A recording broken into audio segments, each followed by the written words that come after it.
Et nous voici partis dans les contes et légendes, avec Laurent qui en a ramené quelques-unes dans sa besace des montagnes avoisinantes. Et oui, c'est vrai que le milieu montagnard est assez propice à ces contes, à ces légendes qu'on se raconte de manière orale, de génération en génération. Alors moi, quand je me suis baladé du côté de Morzine, j'ai entendu parler d'une vache noire qui apparaîtrait de manière fantomatique sur l'alpage de l'An. Et en grattant un petit peu cette légende, eh bien, on se rend compte que, comme la plupart du temps, elle est ancrée dans la réalité historique de la vallée d'Eau. Écoutez. Mon voyage débute dans les entrailles de la vallée, au cœur des gorges du Pont du Diable. Immédiatement, elle me plonge dans un univers d'heroic fantasy. Au détour de chaque bosquet, je m'attends à voir surgir je ne sais quelle créature de la forêt, prête à effrayer le promeneur. Une ambiance idéale, propice à l'écoute d'histoires en tout genre.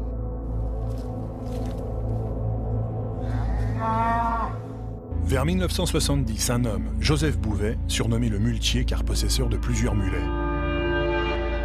On prétendait de lui qu'il avait le don d'enlever le mal. Un jour qu'il se trouvait à la montagne de l'An en train de nettoyer son écurie, une grosse vache surgit par la porte entrebâillée et le prit à partie. Le poussant avec ses cornes, elle l'obligea à sortir de l'écurie par le trou d'évacuation du fumier. Comme moi, 2 chercheurs étaient venus arpenter cette vallée et recueillir les paroles d'anciens pour témoigner de l'existence de cette fameuse vache noire dont le fantôme semble encore hanter les alpages. Alors ici Raymond, on est à l'alpage de Grédon, mais celui de l'An, il est où? Ben celui de là, il est en face de nous, vous voyez, dans la vallée de l'Aude. En Juste face. là? Voilà.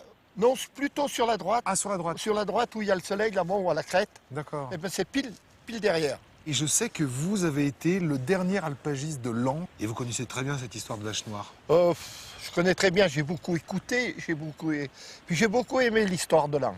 D'après les anciens, donc, ils se séparent, le bio n'a plus le droit d'aller à la montagne de l'An, et c'est la Baume qui est avec Saint-Jean. Voilà. Mais, soi-disant, qu'il y aurait qu'un des gars de la Baume ou du bio, mais je pense de la Baume, avait pris en estive des vaches du bio. Oui.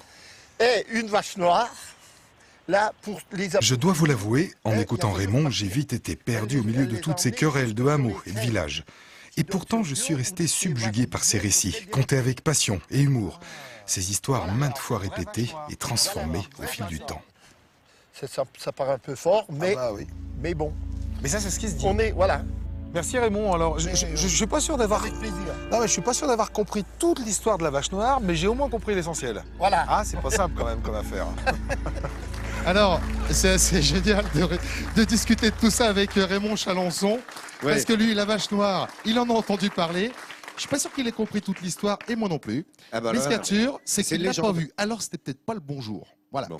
Alors, puisqu'on est dans les diableries qui sont assez courantes dans cette région montagneuse, là, je vais vous raconter une histoire. Cette fois, c'est pas une légende, c'est un fait avéré. Ça s'est passé au milieu du 19e siècle et on a appelé ça les possédés de Morzine. Et les gens s'en souviennent. Hein. Ici, j'ai à côté de moi Camille Guédon, dont l'arrière-grand-père a vu ces fameuses possédés de Morzine rouler, ce sont vos propres mots, dans l'église. En fait, c'était des crises d'hallucination, de somnambulisme, d'hystérie qu'on avait du mal à expliquer. Alors, à cette époque, on avait fait venir le curé, l'exorciste, un peu tous les gens, les chercheurs, les médecins pour comprendre.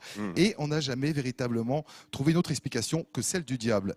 Et aujourd'hui encore, on ne sait pas exactement ce qui s'est passé. La psychiatrie n'était pas encore aussi développée qu'aujourd'hui. On pense que c'est peut-être le blé, le seigle, plutôt l'ergot de seigle, effectivement.